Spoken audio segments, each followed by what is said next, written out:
Assalamualaikum warahmatullahi wabarakatuh. Assalamualaikum warahmatullahi wabarakatuh.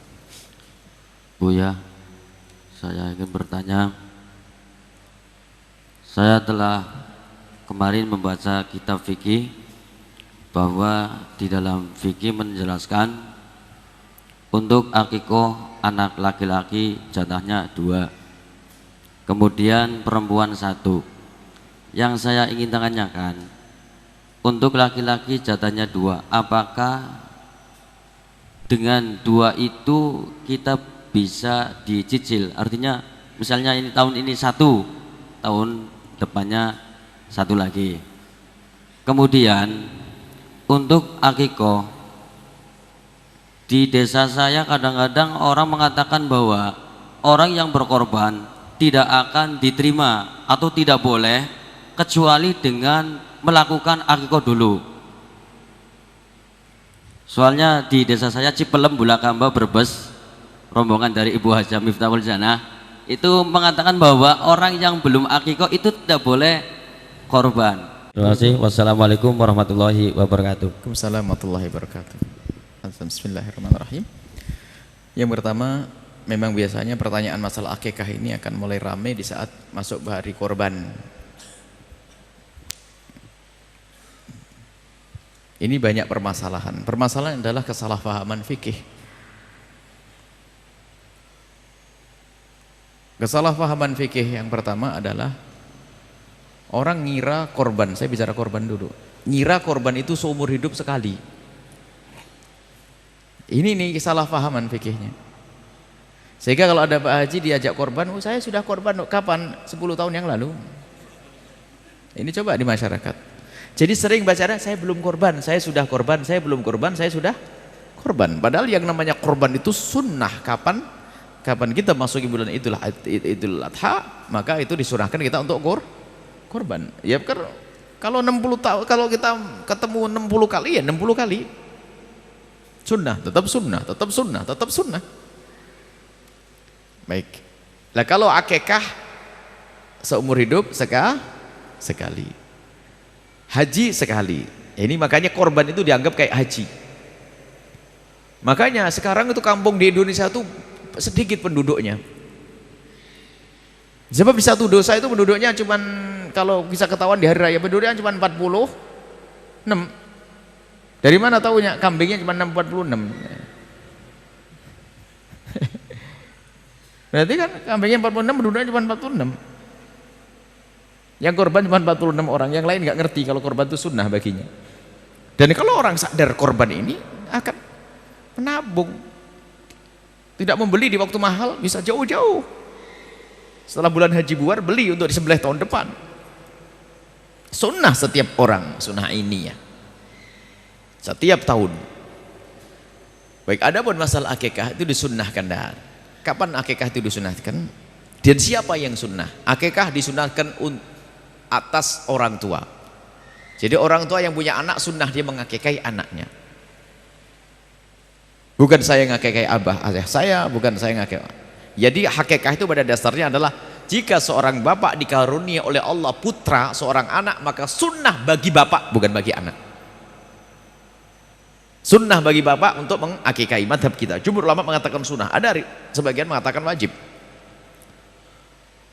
Nah kapan? Ya kapan anak itu lahir, sunnah untuk diakikai umumnya adalah di hari ke-7 sambil diberi nama. Dan tujuan akikah adalah juga untuk memberitahu orang-orang dan juga sedekah agar anaknya dijaga oleh Allah. Kemudian memberitahu, jangan sampai kaget, loh anak siapa begini kan gitu. Kalau hari ke-7 gak punya duit ya ditunggu hari ke-21. Ya gak punya ya kapan saja, tahun depan deh. Sampai kapan? Sampai anak itu baligh, sudah haid bagi wanitanya, atau keluar mani di usia 9 tahun ke atas, atau seorang laki-laki sudah baligh, sudah keluar mani, maka saat itu orang tua lepas, tidak dituntut dengan yang namanya korban akikah. Sudah berarti sudah kedaluarsa. Seperti sholat duha sunnah bagi ibu. Kapan? Mulai dari terbit matahari sudah meninggi sampai matahari kenceng di atas, sebelum itu. Setelah kelewat ya sudah kelewat. Berarti kesunahannya kelewat sudah. Kesunahannya kelewat. Karena apa? Anakku sudah balik, aku belum sempat ngakikahi dia. Sampai di situ batasnya. Selagi dia belum balik, maka orang tua sunnah untuk mengakikahi. Kemudian pertanyaannya tadi, laki-laki 2 dicicil, ya boleh saja lah. Dicicil boleh. Sekarang aduh punyanya kambing 1 sembelih 1, nanti ada lagi sembelih lagi yang kedua, boleh, nggak ada masalah. Kemudian ada masalah hakikah lagi. Jika seandainya anak kita sudah terlanjur balik, belum sempat kita akikahi, apakah boleh dia mengakikahi untuk dirinya sendiri? Ya boleh. Paling tidak itu jatuh sedekah, akikahi. Misalnya apa? Saya belum, mungkin orang tuanya ngomong, nak, aku dulu malam larat fakir nak ya, jadi aku belum sempat ngakikahi kamu nak. Ya sudahlah, kalau begitu ya seorang bapak boleh memberikan kambing kepada anaknya, nak ini kambing, akikahlah untuk dirimu sendiri. Baik, ini boleh. Ataupun dia mencari kambing, saya belum akikah, agar dapatkan sunahan. Biarpun sebagian ulama mengatakan tidak jatuh akikah, tapi yang jelas dengan menyembelih kambing itu seperti sedekah, sudah dapat pahala. Jadi boleh mengakikah dirinya sendiri, tapi tidak dituntut lagi secara sunnah seperti waktu duha sudah kelewat begitu. Ini adalah masalah akikah, boleh dicicil urusan akikah. Adapun masalah akikah dengan korban, nah ini loh ada saja masih berulang-ulang nih. Ini pertanyaan ini bukan hayalan, ada di masyarakat pertanyaan, mana lebih dahulukan akikah atau korban? Akikah atau korban? Misalnya saya belum diakikahi, saya umur begini, umur tua begini, Tuhan, belum diakikahi misalnya. Datang bulan haji, mana yang didahulukan, korban atau akikah? Ini pasti pertanyaannya tidak pernah ngaji. Yang tugas ngakikahi saya itu siapa? Abah saya sudah selesai. Lah korban ya saya korban, ngapain saya ngurus akikah?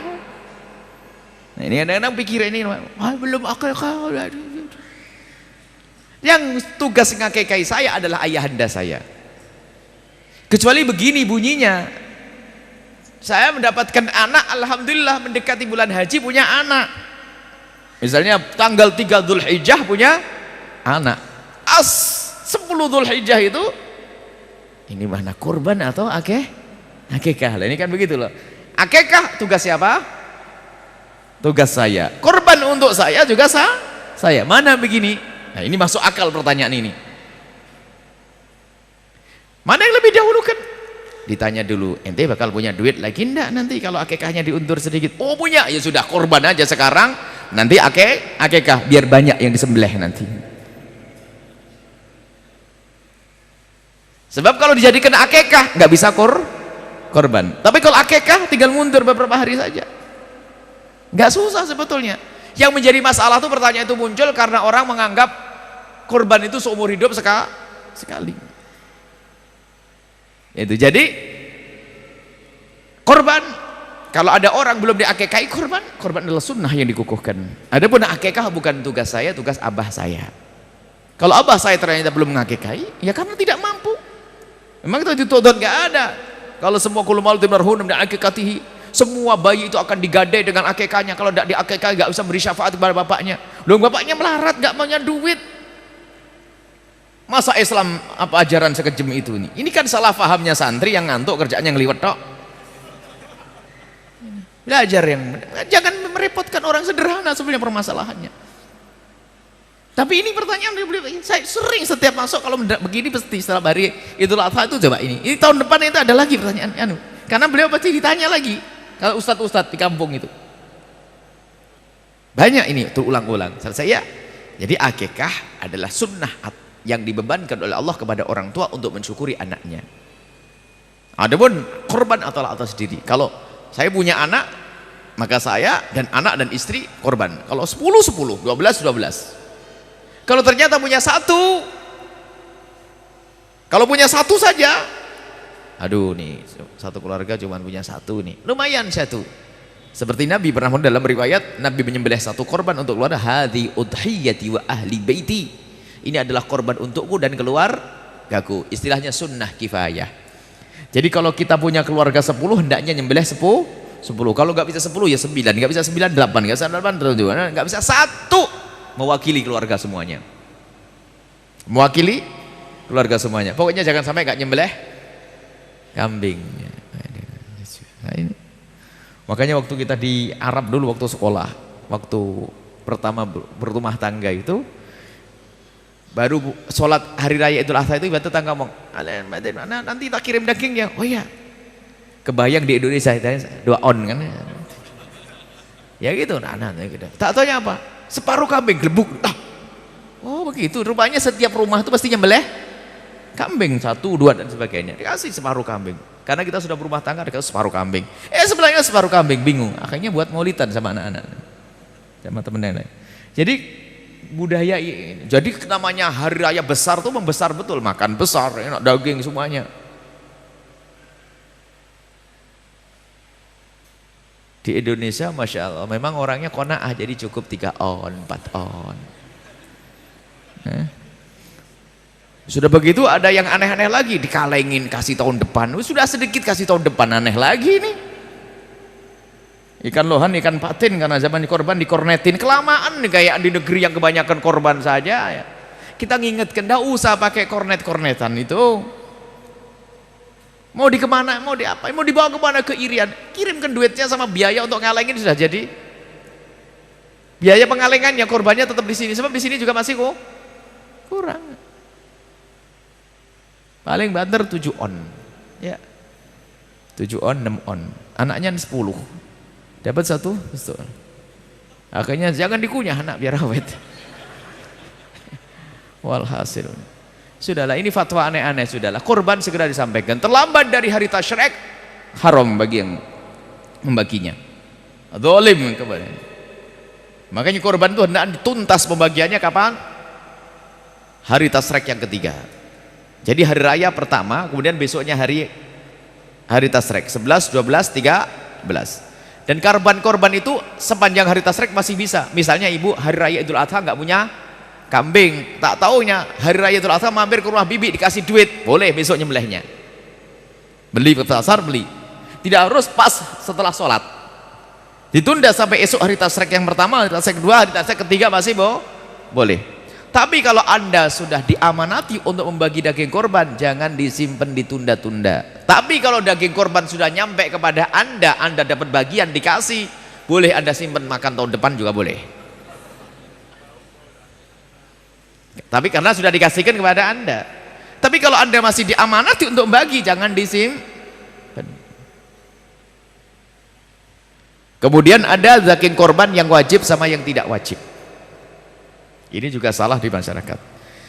Kalau korbannya tidak nazar, korban itu sunnah semuanya pada dasarnya. Selagi tidak dijadikan nazar, nazar itu aku nazar, aku menjadikan daging ini untuk korban, dinadarkan untuk korban. Kalau sudah kambing itu dijadikan nazar untuk korban, maka yang punya tidak boleh makan. Tapi kalau korban sunnah, rata-rata sunnah, ya boleh makan. Ini ada lagi, nggak boleh makan, nyium baunya dong.